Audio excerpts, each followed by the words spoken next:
ఇల్లు కట్టుకోవడం, భూమి కొనుక్కోవడం అనేది ప్రతి వారి కళ. ఇవాళ ఒక అద్భుతమైన ప్రాజెక్ట్కి వచ్చాను నేను. ఈ ప్రాజెక్ట్ గురించి చెప్పేలోపు ఒక విషయం మనం గమనించాలి. హైదరాబాద్ పరిసర ప్రాంతాలు కావచ్చు, హైదరాబాద్ GHMC పరిధిలో ఇవాళ సెంటు భూమి కొనుక్కోవాలంటేనే అదృష్టం ఉండాలంటారు. ఎందుకంటే అంత మనకి హైదరాబాద్ హ్యాపెనింగ్ సిటీగా మారింది.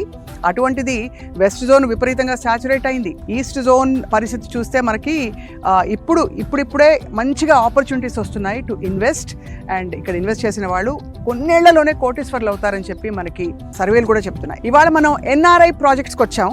చుట్టుపక్కల చూస్తున్నారు కదా, ఒకసారి చెప్తాను. ఇటుపక్క వెనకాలంతా కూడా 100 ఎకరాల రిజర్వ్ ఫారెస్ట్ ఏరియా, అంటే చాలా పచ్చదనం, ఎవ్వరూ దీన్ని చెక్కు చెదరనీయకుండా శాశ్వతంగా కాపాడతారనమాట. అండ్ అటువైపు చూస్తే మనకి ఇంజనీరింగ్ కాలేజీలో ఆమడ దూరంలోనే బిల్డింగ్లు కూడా కనిపిస్తున్నాయి. ఇటువంటి ఈ NRI ప్రాజెక్ట్స్ ఎంతో దూరంలో కాదు, ఘట్కేసర్లోని ఏదులాబాద్ మున్సిపాలిటీ పరిధిలో ఉంది. అన్ని విధాల GHMC పరిధిలో ఉండి అన్ని రకాల అప్రూవల్స్తో, HMDA, RERA ఇవన్నీ అప్రూవల్స్తో ఈ NRI ప్రాజెక్ట్స్ బయలుదేరింది.